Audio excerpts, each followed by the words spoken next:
Hello दोस्तों, नमस्कार। स्वागत है हमारे न्यू ट्रिक विद दीदी चैनल में। तो आज अपन बात करेंगे ऐतिहासिक पृष्ठभूमि, जो कि ऐतिहासिक पृष्ठभूमि का दोस्तों ये तीसरा भाग है। ऐतिहासिक पृष्ठभूमि को दोस्तों दो भागों में बांटा गया है। एक है कंपनी का शासन और दूसरा है सम्राट का शासन। कंपनी का शासन जो कि 1773 से 1858 तक चला था और सम्राट का जो शासन था वो 1858 से 1947 तक चला था। लेकिन दोस्तों अपन बात करते हैं कि कंपनी का शासन जो है 1773 से और 1858 तक चला था। इसके अपन बात करते हैं दोस्तों, ये उसका तीसरा भाग है। और ये दोस्तों है अपना, इसके पहले दोस्तों अपन बात कर चुके हैं 1773 को दोस्तों।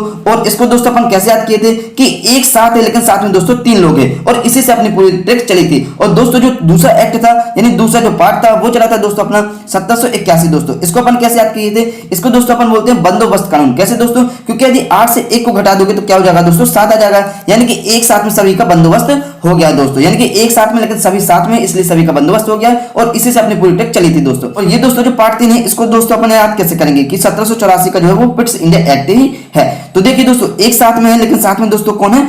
84 यानी कि चपरासी लोग हैं। और ये दोस्तों क्या हो चुके हैं? पिट चुके हैं। यानी कि पिट से इंडिया। क्यों दोस्तों पिटे हैं? क्योंकि जो अमीर आदि वो जो चपरासी होते हैं उनको वो पीटते रहते हैं, यानी कि उनसे बहुत ज्यादा काम करवाते रहते हैं। और इसको दोस्तों अपन देखते हैं कि ये क्यों लाया गया था। जिस प्रकार दोस्तों जो 1773 का जो रेगुलेटिंग एक्ट था उसकी कमी को दूर करने के लिए 1881 एक्ट लाया गया था और जिसको दोस्तों एक्ट ऑफ सेटलमेंट यानी कि बंदोबस्त कानून कहा गया था। उसी प्रकार ये दोस्तों जो 1784 पिट्स इंडिया एक्ट लाया था, इसी प्रकार ये लाया गया था ताकि जो 1781 है उसमें जो संशोधन हुआ था दोस्तों उसकी जो कमियां हैं उसको दूर किया जा सके। और अब अपन देखते हैं दोस्तों कि जो इसकी विशेषताएं हैं ये दोस्तों कौन कौन सी है। तो इसमें जो दोस्तों पहला दिया है कि इसने कंपनी के राजनीतिक और वाणिज्यिक कार्यों को पृथक पृथक कर दिया। क्यों दोस्तों? क्योंकि जो चपरासी होते हैं दोस्तों उनको अपन अलग अलग काम देते हैं कि आप आज ये वाला काम करेंगे, यानी आज आप राजनीतिक काम करेंगे तो कल आप पैसे लेंगे। यानी कि अपन जो चपरासी होते हैं दोस्तों अपन उनको क्या देते हैं? अलग अलग काम देते हैं कि आज आप ये काम करना, कल आप दूसरा काम करना।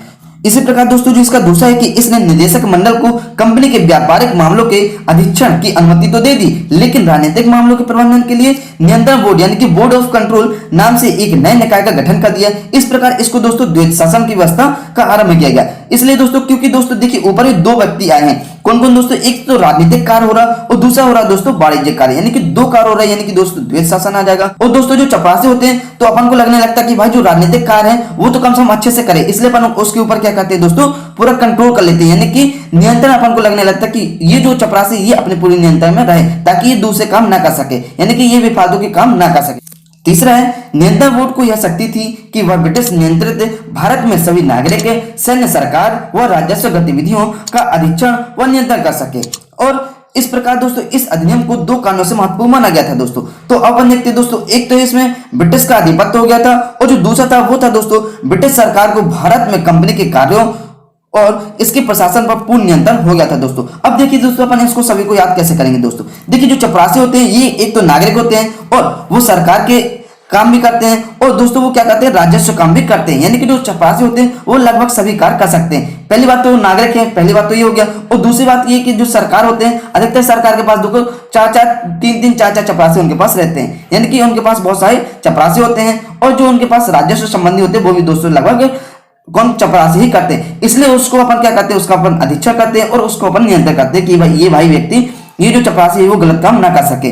और ये दोस्तों दो कारणों से महत्वपूर्ण था। एक तो ये था कि ब्रिटिश आधिपत्य का क्षेत्र हो गया, यानी कि जो इसमें ब्रिटिश था दोस्तों उसका पूरा इसमें नियंत्रण हो गया और जो ब्रिटिश सरकार था उसका कंपनी के कार्यों में नियंत्रण हो गया। क्योंकि दोस्तों जो ब्रिटिश लोग थे वो जो चपरासी लोग होते थे उस पर वो नियंत्रण रखना बहुत अच्छे से जानते थे दोस्तों। और अब अपन देखते हैं दोस्तों कि जो 1786 का अधिनियम यानी कि एक्ट ऑफ 1786 है दोस्तों, ये क्यों लाया गया था दोस्तों। और इसके ऊपर देखते हैं कि जो 1786 में लॉर्ड कॉर्नवालिस को बंगाल का गवर्नर जनरल नियुक्त किया गया दोस्तों।